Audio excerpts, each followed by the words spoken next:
Ja, lep pozdrav vsem skupaj. Najprej zahvala naši ekipi. Slovenska demokratska stranka je bila prva, ki je predstavila močno ekipo kandidatk in kandidatov za volitve v Evropski parlament. Bili smo prvi, ki smo predstavili vsebinski manifest.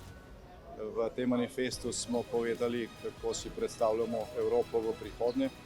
Evropo, ki bo sposobna zavarovati svoje meje, svoje ljudi in tudi svoje vrednote. Evropa, ki bo bolj temeljila na inovaciji kot na regulaciji.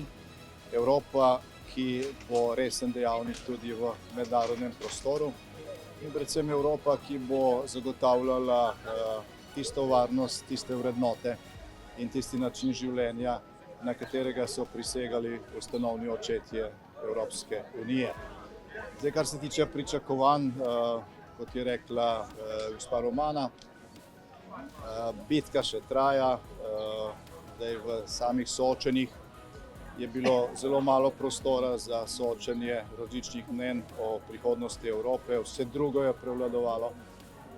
Tudi v tem trenutku še ne vemo, kaj vse bo predsednik vlade obljubil do zaključka volitev.